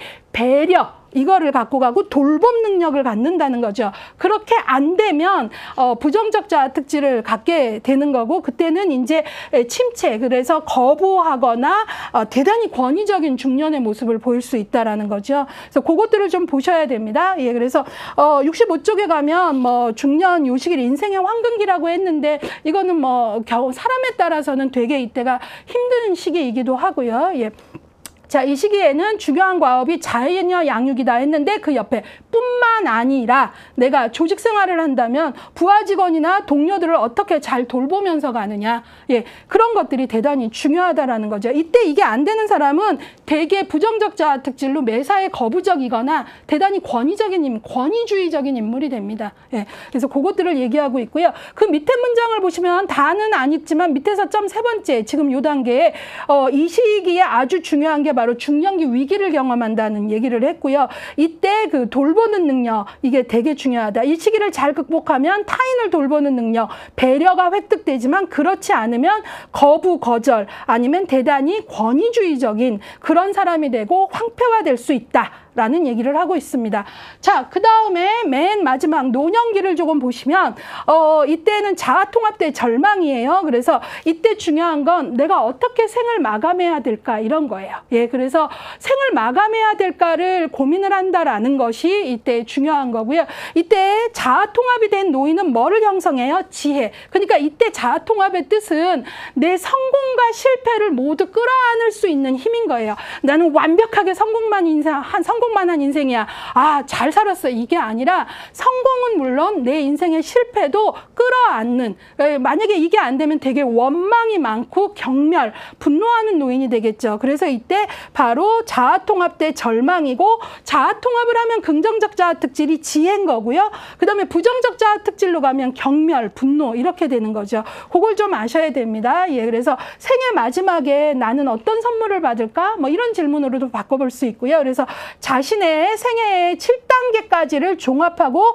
통합하고 평가하는 시기다. 그리고 이때는 내 생애의 상실도 직면해야 되는 거죠. 배우자가 먼저 사망할 수도 있고 내 인생에 원했으나 이루지 못한 꿈의 상실도 받아들일 수 있는 자아통합이란 자신의 인생을 수용하는 거예요. 완벽히 성공적인 인생을 살았나를 심판하는 게 아니라 수용하고 실패, 실망 이 모든 것들을 두려움 없이 끌어안을 때 죽음도 인간의 유한성도 받아들일 수 있는 힘이 나온다라는 거죠. 이 단계를 성공적으로 극복하면 지혜, 자기 수용으로 가고 그러지 못하면 아 인생은 너무 무의미하다. 그때 그놈이 내 돈만 안 해먹었어도 내가 이렇게 가난한 노년은 안 보낼 텐데 막 이런 식으로 경멸, 원망, 분노의 시기가 되는 거죠. 그래서 바로 맨 끝에 부정적으로 가게 되면 죽음에 대한 두려움, 난 더 뭔가 해결해야 되는데 못해서 화나는 거죠. 또 삶에 대한 회한, 절망감을 갖게 된다. 이렇게 했어요. 자, 그래서 지금 요것들을 받고 우리 쪽수를 넘겨보시면 66쪽에 지금 저는 같이 설명했는데 긍정적, 부정적 자아 특질만 표로 설명해 줬잖아요. 이거를 저는 아까 요 표에서 다 넣었잖아요. 그래서 앞에를 성취하면 긍정적 자아특질, 뒤로 가면, 옆으로 가면은 부정적 자아특질에서 다 여기 이 표 하나로 지금 61쪽에서 모았기 때문에 이걸 다시 설명할 필요는 없을 것 같아요. 근데 이 부분만 자신이 없으면 이 표를 또 확인하시면 될 것 같고요. 자, 그래서 그 부분은 제가 더 설명을 안 하는 걸로 하겠습니다. 자, 일단은 요 전체 발달 단계에서 에릭슨 참 고맙지 않습니까? 매 단계 우리는 무엇을 질문해야 되나? 이 강의를 듣는 어떤 친구는 청년기에 들을 거고요. 어떤 분은 중년기에 들을 거고 또 노년기에 새로운 것에 도전하면서 공부하시는 분도 계실 거예요. 근데 내가 지금 어느 단계인가에서 이전 단계들의 삶을 한번 보시면서 나를 한번 들여다보시고요. 그 다음에 현재 내 발달 과업이 뭔가를 잘 봐서 내가 다음 단계의 긍정적 자아특질로 가서 다음 단계를 넉넉히 준비할 수 있는 그런 공부가 됐으면 좋겠어요. 이거를 공부하라고 그런 식으로 보라 그러면 잘못 보시는 분은 그때 우리 엄마가 나를 일관되게 안 봐서 내가 이 모양이 됐구나 이렇게 보지 마시고요. 우리의 삶은 누구도 완벽하지 않거든요. 예. 그래서 여러분들이 이전을 들여다보면서 내가 현재 어떤 발달 과업 위기를 잘해서 다음 단계 건강하게 갈지 이런 시점으로 좀 보시면 참 좋을 것 같습니다. 어느 누구도 발달 과업의 위기에서 완벽하게 성공적으로 긍정적 자아특질만 간 사람은 없고요. 혹 그런 사람이 있다면 좀 모습이 괴물 같을 거예요. 다 성공만 이렇게 얘기한다면. 그러니까 어떤 면에서는 이렇게 이항대립으로 설명했지만 에릭슨 자신이 말했잖아요. 균형이 중요하다라고 한 말에서 위로도 받으시면서 노년기에 있는 그대로의 내 삶을 끌어안을 수 있는 그런 힘을 키워가는 공부가 된다면 그게 더 진짜일 것 같아요. 자, 그래서 에릭슨을 좀 같이 보셨고요. 자, 그러면 이제 66쪽으로 가면 그 한 걸음 더는 생략하겠다고 했고요. 이제 실천과의 연관성 빠르게 보겠습니다. 심리사회적 이론의 의의가 있는데요. 전생의 발달을 강조했다. 사회문화적 요인을 인정해서 프로이드보다 확대 발전시켰다. 그 다음에 또 뭐죠? 정신분석을 확대해서 자아의 성장 가능성을 얘기했다. 되게 능동적 인간관이죠. 그리고 인간의 건강한 발달에 관한 새로운 통찰력을 부여했다. 예, 그러니까 프로이드는 되게 신경증 환자 위주로 했는데 에릭슨은 건강한 발달이 뭐냐에 대한 것에 초점을 둔 거죠. 그렇지만 에릭슨은 비판도 받고 있습니다. 여러 가지 얘기가 있는데 그중에 67쪽으로 넘어가셔서 가장 중요한 게 발달 단계의 셋째 줄입니다. 구분에 대한 정확한 과학적 근거. 그러니까 우리가 이론이나 이런 면에서는 검증, 과학적 검증력을 강조하는데 그 부분 좀 약하다라는 거하고요. 개념이 조금 불명확해서 실증적 연구가 쉽지 않다. 이런 얘기들을 하고 있습니다. 그거 좀 보시고요. 그러면 이제 심리사회 이론과 사회복지 실천의 연관성을 조금 보도록 하겠습니다. 첫 문장 읽어보겠습니다. 에릭슨의 심리사회 이론은 인간의 정상적인 위기와 사건을 좀 더 정확하게 이해할 수 있는 준거틀을 제시했다라는 걸 꼭 보시고요. 그 문장 맨 끝에 점 볼게요. 예, 점 두 번째죠. 에릭슨 이론은 청소년 클라이언트를 위해 사회복지 실천에 적용하는데 대략 다음과 같은 관점이 필요하다라는 걸 제시했어요. 그러니까 에릭슨 이전에는 청소년기에 쟤네들 왜 저렇게 말을 안 듣고 왜 감정은 저렇게 들쑥달쑥하며 뭐 이렇게 조금 봤다면 에릭슨은 청소년기를 이해할 수 있게 격렬한 나를 찾는 과정을 이해할 수 있고 그 부분에 안전망을 쳐주면서 자유시험을 하도록 해줘야 되고 이런 것들. 그리고 이 시기에 부모와 충돌하는 건 이상한 일이 아니라 너무나 자연스러운 일이다 라는 걸 알려줬다라는 거예요. 그래서 그 밑에 보시면 청소년기와 청년기의 상호관계를 이해하는 데 되게 도움이 됐다 하면서 거기 사회복지사는 청소년기의 갈등은 매우 자연스러운 현상으로 볼 수 있게, 그 다음에 부모 자녀의 갈등도 보편적인 일, 이 시기에 예 그런 것들에 되게 도움을 줬고, 그 문장 맨 끝에 점 보면 다양한 정신장애의 발발 가능성, 자살의 가능성 등 청소년의 위기적 상황을 이해하고 적절하게 돕게 했다라는 거죠. 청소년기의 아이들이 뭐 자살에 대한 시도나 자해에 대한 시도 이런 것들 많이 합니다. 여러분들이 생각하는 것보다 수치적으로 되게 높아요. 예, 그런데 이때가 바로 그 되게 정서적으로 불안정할 때이거든요. 그래서 이제 그런 시기에 그 특성들을 이해할 수 있게끔 해줬다라는 걸 꼭 여러분들이 도움을 받으시면 좋겠고요. 자, 그 다음에 실천적 기법에서는 에릭슨은 어떤 그 실천적 기법을 제시하고 있냐면, 뭐 프로이드와 같이 뭐 자유현상, 전이, 역전이 이렇게는 안 나왔지만, 거기 보시면 맨 끝에 문장, 선생님 책에 없는데요가 아니라 맨 끝에 문장, 실천적 기법.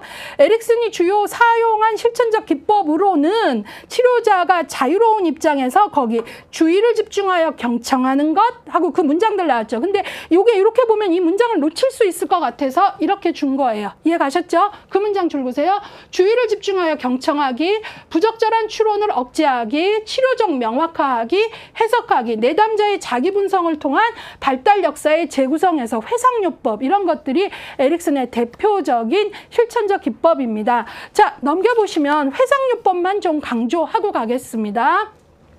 자, 그 68쪽의 문장입니다.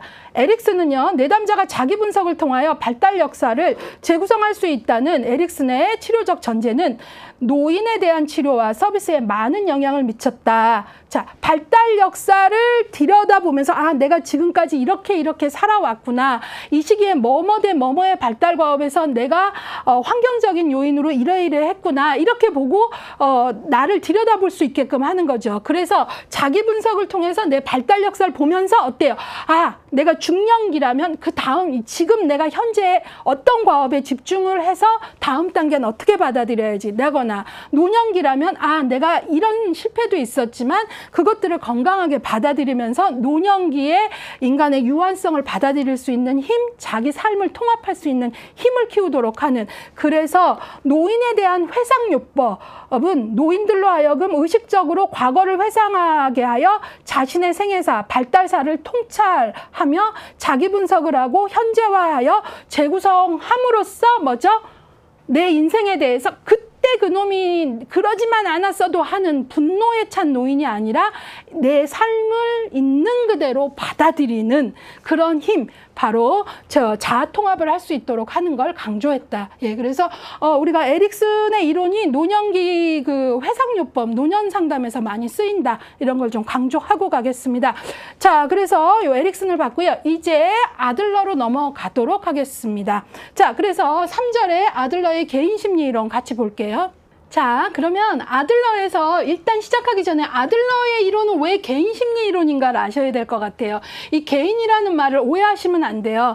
아들러는 이제 우리가 되게 많이 뭐 최근 몇 년간 아들러에 관한 책 뭐 미움받을 용기 뭐 해갖고 뭐 아들러 읽는 밤에서 되게 많이 소개가 되고 있는데, 아들러를 잘못 이해하면 아, 개인의 주체성을 갖고 너답게 잘 살아. 물론 그런 뜻도 있는데요. 여기서 개인은 그런 의미도 물론 있겠지만 여기서 개인은 그것보다는 이거예요.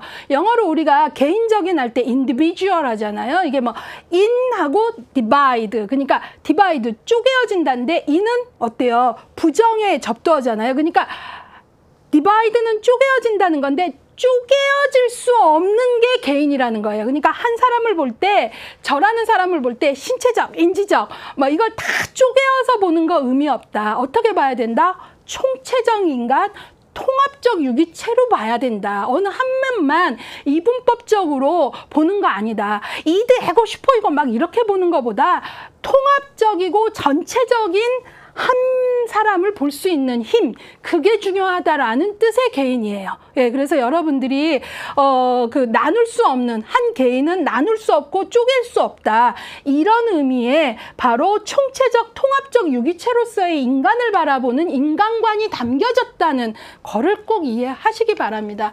예, 그래서 이따가 보시면 아들러의 인간관에서는 총체적 인간관 이런 말이 나와요. 그 뜻이 바로 이 개인이라는 말에서 나온 거예요. 그걸 좀 보고요. 아들러의 생애 다른 부분은 생략하고요. 아들러는 되게 병약했던 어떤 그런 그 어린 시절을 갖고 있기 때문에 열등감에 대한 그런 어떤 관심이 병약함으로써 다른 아이가 뭐 할 때 조금 늦춰지고 이런 경험들을 통해서 열등감에 대한 경험을 하게 됐고, 그거에 대해서 이제 그 집중적인 연구를 하게 된 거죠. 예, 그래서 아들러 하면은 이제 이전에 우리가 가졌던 열등감의 개념과 것과 달리 이게 내가 뭔가를 추진할 수 있는 추진의 동기로 작동하는 그러한 새로운 해석을 한 거죠. 예, 그걸 좀 보시고요. 그 다음에 이제 프로이드하고 이제 어떤 이유로 이제 결별을 하게 되는데 무엇보다도 뭐 프로이드의 리비도 개념의 성적 리비도에 대한 거부감이 좀 있었고요. 예, 그런 것들 좀 보시고요. 아들러는 생애 맨 끝에서 넷째 줄 사회적 상호작용을 중시했다라는 것. 그 다음에 아들러의 성장 과정의 경험은 열등감, 보상의 추구, 출생서열, 사회적 관심 등 이런 것들이 연구의 테마의 키워드였고요. 이것들의 각각의 뜻은 이따가 뒤에서 보겠습니다. 자, 그러면 개인 심리 이론의 개요를 조금 볼 건데요. 여기 중요도 별 3개가 들어가 있네요. 여기 조금 보시면요. 제가 조금 볼게요. 첫 번째 문장, 인간의 성적 만족보다는 우월감의 추구. 인간은, 예, 그래서 성적 만족보다는 프로이드가 그 부분에 되게 리비도 집중한 거에 대해서 거부했다라는 거고요. 여기서 우월감의 추구는 나 잘났어, 허세 떠는 게 아니에요. 열등감을 자각하고 좀 더 자기 완성을 하고 싶은 자기 완성에 대한 추구를 말하는 거예요. 예, 그래서 그거 좀 보시고요. 그 다음에 두 번째 점 너무나 중요하죠. 열등감과 보상을 위한 노력이 모든 발달의 근원이다. 그러니까 아들러에 있어서의 열등감 개념을 아는 게 되게 중요한데 이따가 짚을게요. 자, 그 다음에 그 밑에 아들러의 인간관의 키워드가 나오죠. 인간을 사회적 존재로 봤죠. 뿐만 아니라 어떤 존재로 봤어요? 목적론적 존재. 그거 되게 중요해요. 그러니까 아들러는 인간을 원인론적 존재로 보지 않았어요. 그렇다면 원인론적 존재로 본 건 누굴까요? 프로이드죠. 네가 과거에 이런 트라우마가 있기 때문에 지금 이런 거고 앞으로 예후가 이런 식으로 원인론적 존재로 본 거는 프로이드고요. 아들러는 아니다. 인간은 어떤 트라우마나 원인이 있다 하더라도 인간은 자기가 창조적인 자기로 자기 삶을 목적을 향해 나아갈 수 있는 인간이다. 왜 원인론적으로 보냐? 인간은 목적론적 인간이다. 이렇게 봤다는 거죠. 그래서 여러분들이 이제 그냥 이렇게 보시면 이 단어들이 그냥 일반적인 형용사 같지만 그 학자를 이해하는 데 있어서 아들러의 목적론적 존재 이런 것들은 되게 중요한 단어인 거예요. 그 얘기는 프로이드 같이 원인론적 존재로 안 봤다 이 뜻입니다. 예. 그런 것들 보셔야 되고요.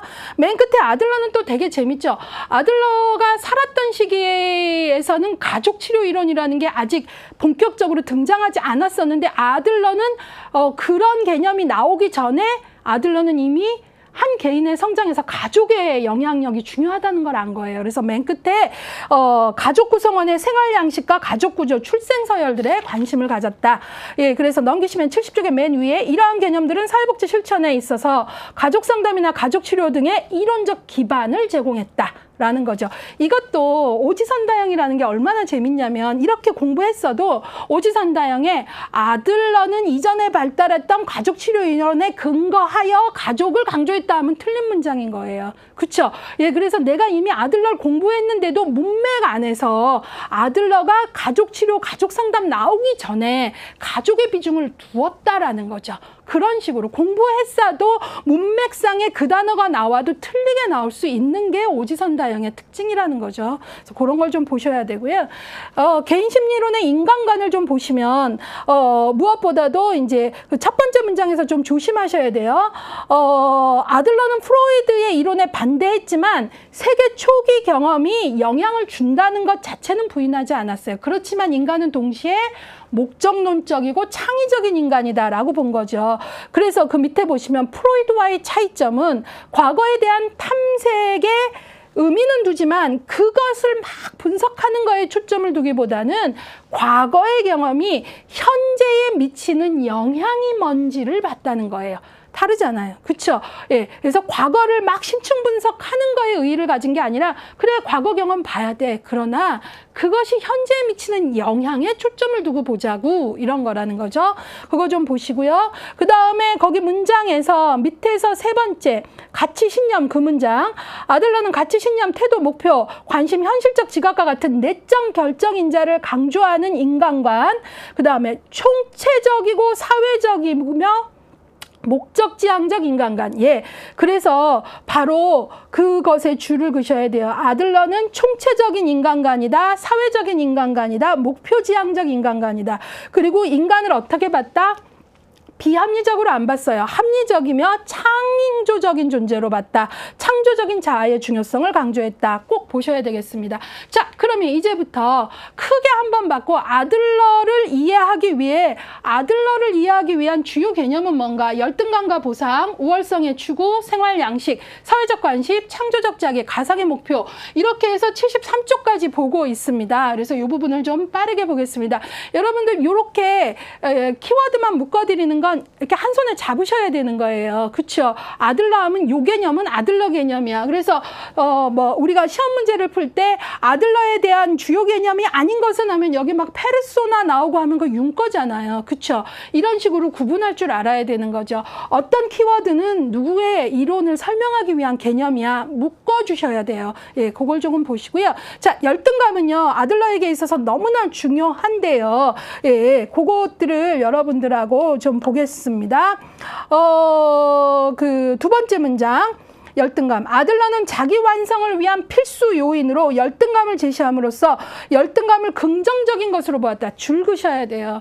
예, 그래서 아들러는 열등감을 부정적으로 보지 않고 긍정적으로 보았고 인간이 내 열등감을 자각할 때 뭐가 올라온다고요?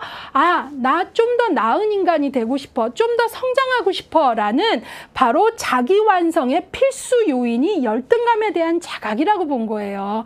그래서 이전의 열등감에 대한 거하고 다른 거죠. 예, 그래서 바로 열등감은 근본적으로 우리가 열등감을 자각을 할 때 뭐 한다?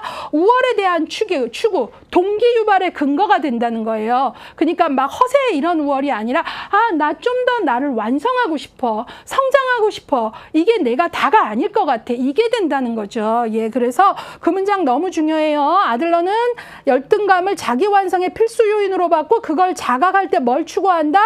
우월성에 대한 추구를 한다. 이게 모든 인간의 동기 유발의 근거다. 자, 그러면 내가 열등감을 자각하면 이제 뭐 하고 싶죠? 보상하고 싶죠. 그래서 밑에 보상은 잠재력을 발휘하도록 하도록 인간을 자극하는 어떤 거다? 건전한 반응이다. 예, 그래서 열등감과 보상 연결해서 공부하셔야 되고요. 그 다음에 거기 맨 끝에 문장. 그렇지만 열등감에 대한 시도가 성공적이지 못한 경우 병적 열등감에 빠지게 된다. 그것도 그래서 우리가 병적 열등감으로는 가지 말아야 되겠다라는 거. 그 다음에 과잉 보상으로 인해 그 병적 우월감을 가져도 안 된다. 그러니까 우리가 건강하게 열등감을 자각을 했을 때 내가 자기 완성이라는 추구를 하게 되고 그런 보상의 노력을 통해서 성장하는 건데 이게 병적인 열등감, 병적인 우월감 추구로 가면 안 되겠다. 병적인 우월감이라는 건 내가 어제의 나보다 오늘의 내가 좀 더 발전하고 싶은 게 아니라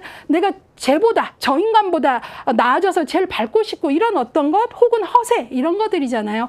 그걸 말하는 게 아니라는 거예요, 여러분. 그걸 꼭 아셔야 되고요. 그 다음에 이제 아들러에 있어서 옆으로 가시면 71쪽에 열등감과 보상에서 우리가 많이 착각을 하고 있는데요. 아들러가 강조하는 건 객관적 열등이 아니라 주관적 열등감이에요. 열등이 아니라 열등감. 그래서 아들러가 말하는 건 열등감이지 열등이 아니다. 우리가 선천적 후천적으로 약하거나 기능이 저조한 거 객관적 상태로 외적인 평가 기준에 근거한 건 열등이지만 열등감은 뭐냐면 주관적인 거예요. 예컨대 이거 보세요. 나는 너보다 키가 작지만 그러면 이게 열등의 차원은 될 수 있어요. 키가 작다면. 그렇지만 나 그것 때문에 열등감을 느끼진 않아. 이 경우는 나는 키가 무척 작아. 그렇지만 그건 객관적 사실로 열등이야. 그렇지만 나는 그걸로 열등감을 느껴서 매사에 내가 키가 작아서 무시를 당했느니 뭐 이 일이 안 되는 건 내가 키가 작아서 잘렸느니 이런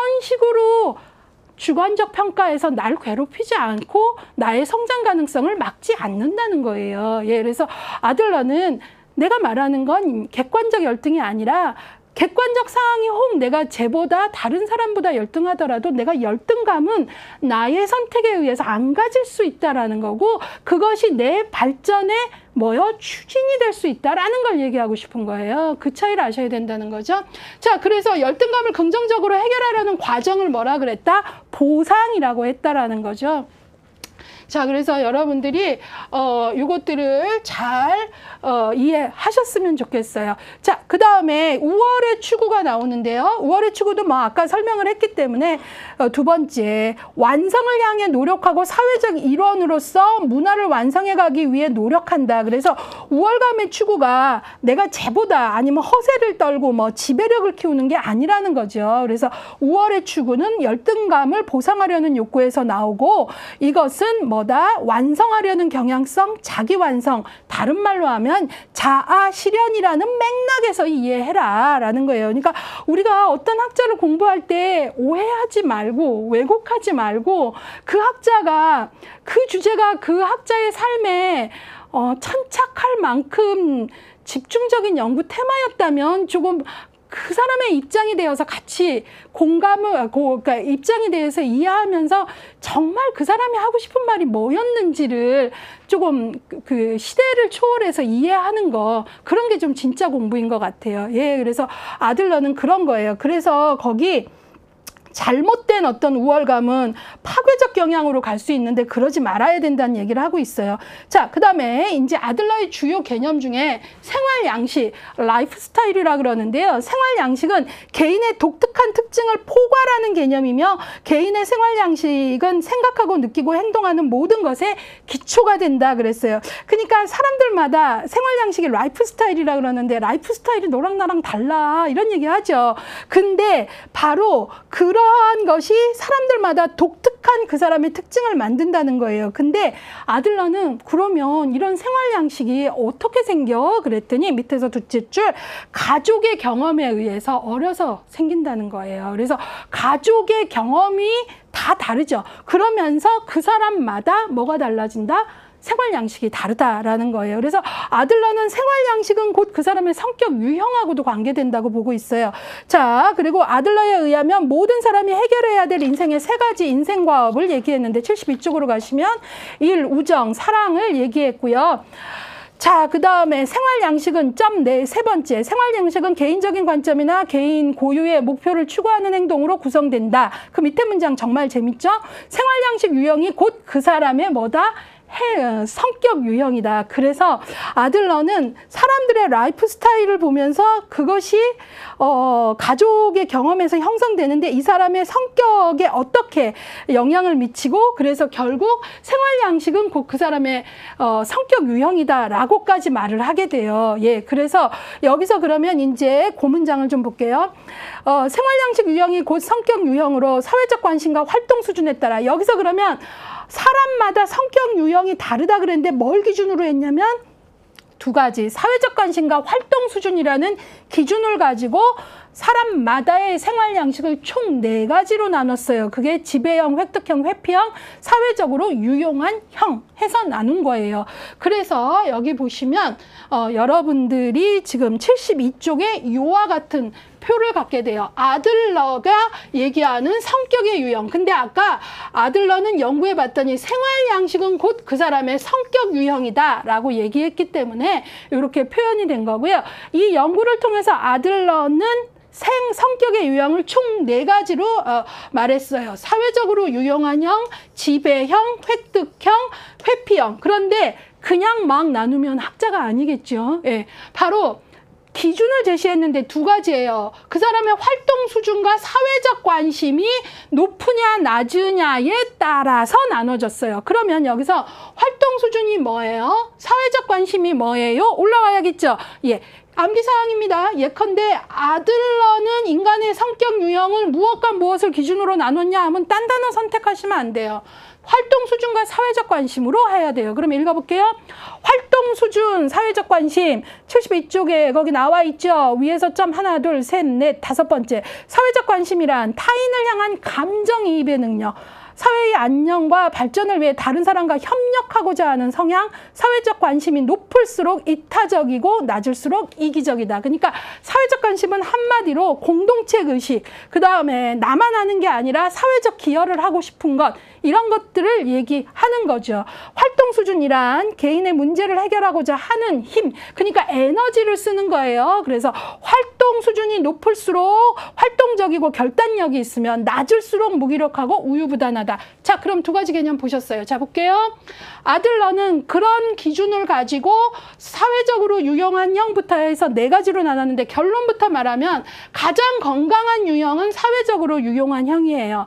그리고 나머지는 건강한 형이 아니에요. 근데 사회적으로 유용한 형은 왜 건강하냐면 활동 수준, 에너지 써야 될 때, 의사결정 해야 될 때 한다는 거죠. 높아요. 사회적 관심, 나만 하는 인간이 아니라 사회적 기여도, 공헌도 고민한다는 거예요. 그래서 둘 다 높아요. 그래서 심리적으로 건강한 사람의 표본이다라고 얘기를 한 거죠. 예, 근데 나머지는 그렇지 않아요. 그럼 볼게요. 지배형, 착취형, 기출된 바 있어요. 이 사람은 나에게 득이 되는 거면 열심히 에너지를 써서 그걸 얻어와요. 그래서 높아요. 그런데 사회적 관심은 낮아요. 예.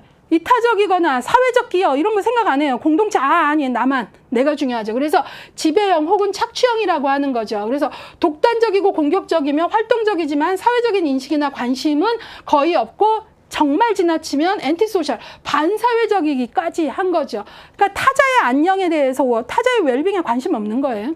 자, 그 다음에 획득형은 혹은 기생형이라고도 하는데요. 사회적 관심은 낮아요. 그리고 활동 수준은 중간이에요.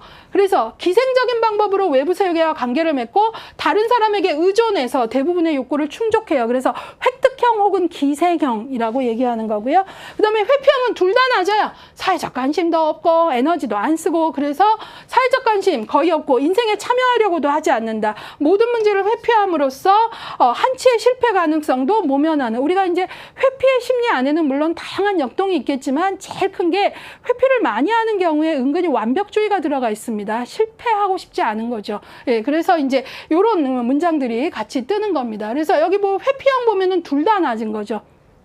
자, 그래서 이거를 어떻게 조금, 이게 시험에 나온단 말이에요. 그러니까 문제가 여러분들 이제는 아들러에서도 큼직한 것만 나오는 게 아니라 요것들을 정확히 아느냐 하는 문제까지도 지문에 다 나와요. 예, 그래서 여러분들이 19회, 20회 때도 문제가 다 요 높고 낮음의 역동을 정확히 모르면 틀리는 문제가 나왔어요. 진짜 깨알 문제잖아요. 거기에요. 그래서 여기 자꾸 이미지를 넣어드리는 건 여러분들이 시각적인 이해. 그래서 사회적으로 유용한 형은 어때요?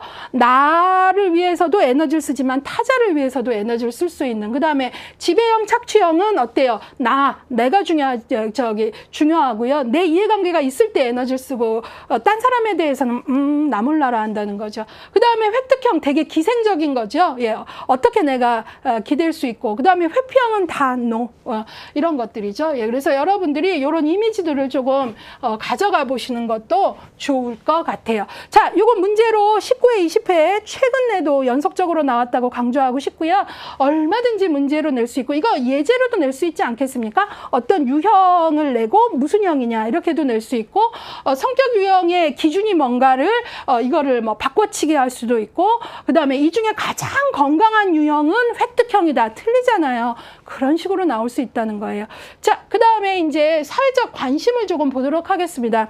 사회적 관심이라는 것은 아까 이제 우리가 이제 얘기를 했잖아요. 그래서 사회적 관심은 각 개인이 공동 목표를 달성하고자 하고 사회에 기여하고 공헌하고 싶어 하는 것. 근데 여기서 또 기억해야 되는 건 이러한 사회적 관심은 어떻게 키워지나 했는데 셋째 줄에 어머니가 사회적 관심 발달에 가장 큰 영향, 가장이란 말 함부로 안 씁니다. 그래서 이게 어머니가 제일 큰 영향을 미친다는 거예요. 그러니까 어머니가 아이를 키울 때 동화책을 읽어줄 수도 있고 어떤 경험을 할 수도 있을 때 이럴 때 다른 사람 기분은 어떨까 이런 것들을 물어봐 주는 어머니하고 그런 것들을 묻지 않는 어머니하고 차이가 있다라는 거죠. 그래서 그걸 보시고 어머니가 가장 중요하다. 그 다음에 그 문장도 중요합니다. 예.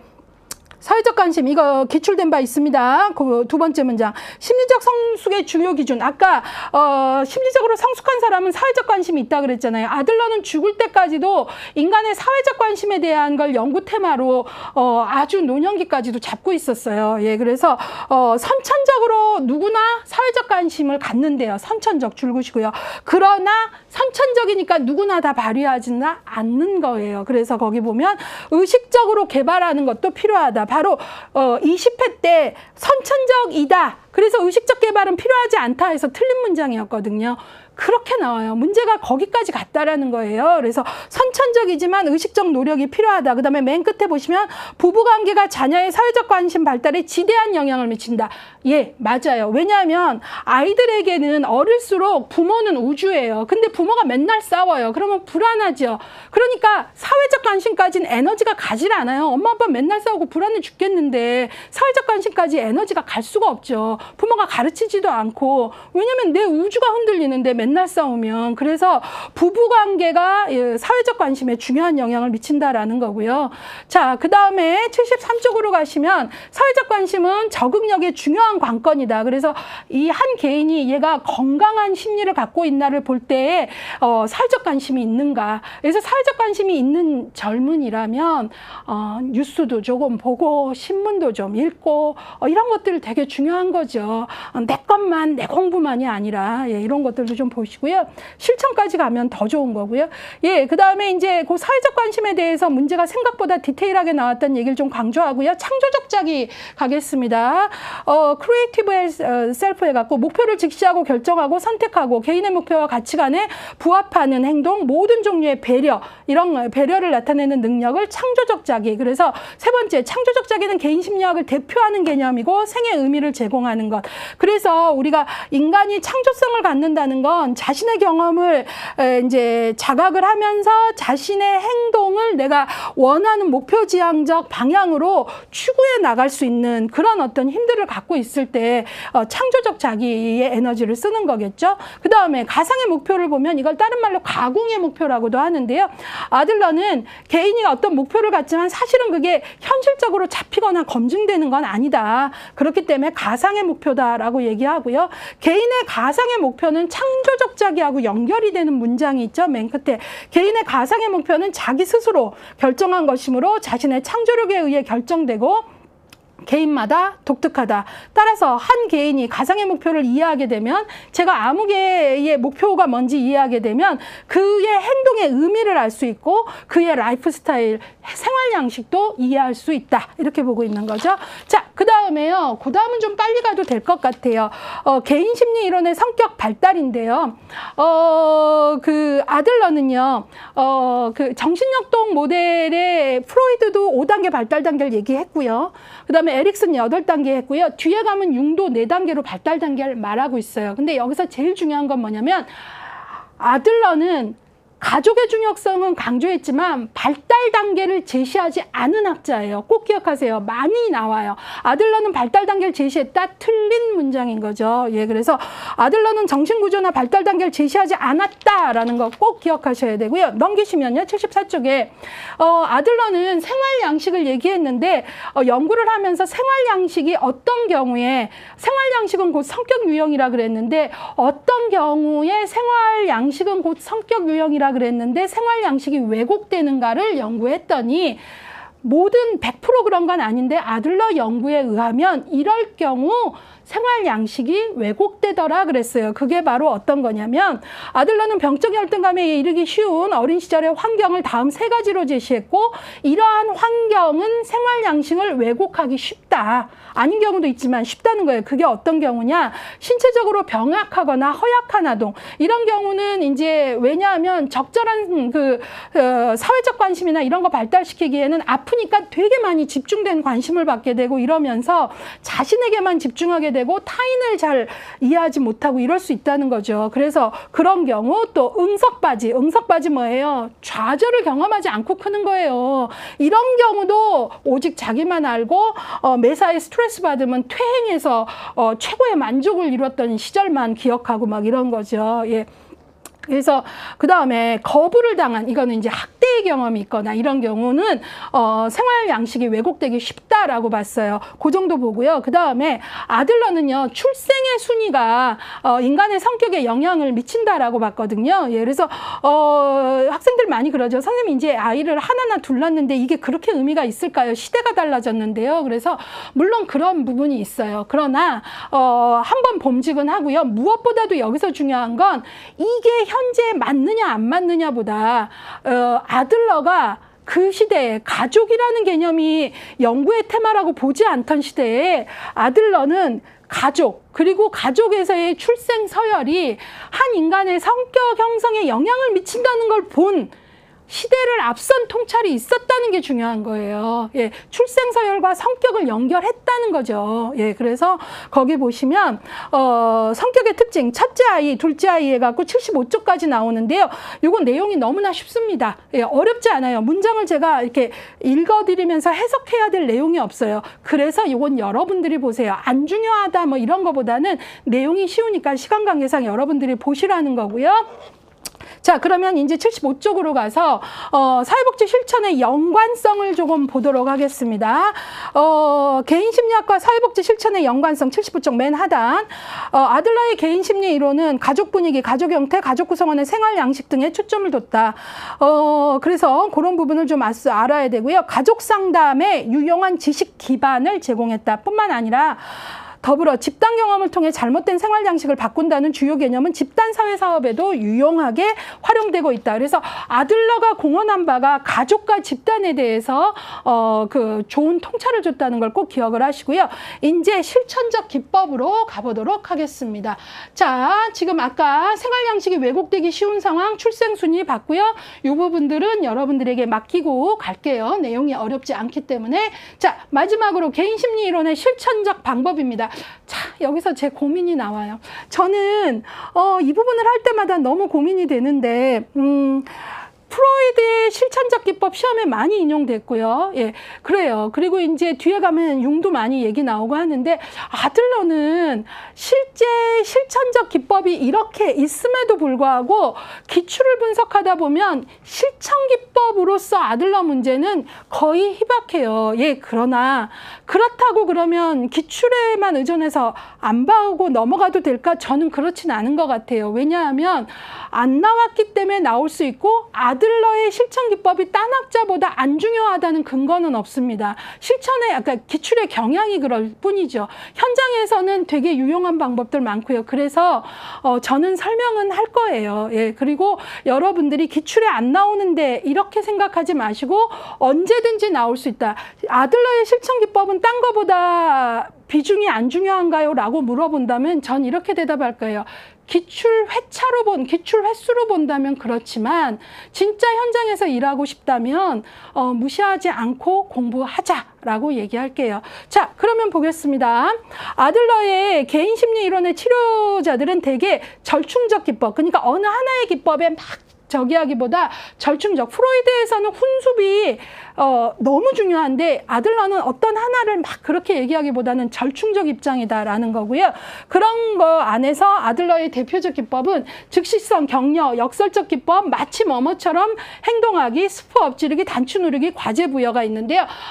빠르게 설명하겠습니다. 즉시성, 지금 여기서 무엇이 일어나고 있는지에 초점을 두는 거예요. 그래서 상담 과정에서 태도, 행동 등이 자신의 일상적인 생활 양식임을 깨닫게 하는 거. 그러니까 나는 내가 왜 그러는지 잘 모르면서 계속 그 행동을 반복하잖아요. 그걸 깨닫게 하는 거예요. 그래서 이게 기본 전제가 뭐냐면 치료 상황에서 이 내담자, 이 클라이언트가 보이는 어떤 행동의 패턴은 치료 상황에서 보이는 건 거기서 끝나는 게 아니라 이게 이 사람의 일상의 모습의 하나의 그 청사진이라고 보는 거죠. 그래서 그런 반복적 어떤 패턴을 깨닫도록 도와주는 거예요. 예컨대 어떤 친구가 주요한 결정을 내리거나 그럴 때마다 스스로 결정하려고 하기보다 매번 상담자에게 결정을 해달라고 요청을 하는 거예요. 그럴 때 바로 상담자가 선생님 저는 이게 결정 못하겠어요. 선생님 충고가 필요해요. 이러는 게 한 번이 아니고 매번 그 패턴을 가지면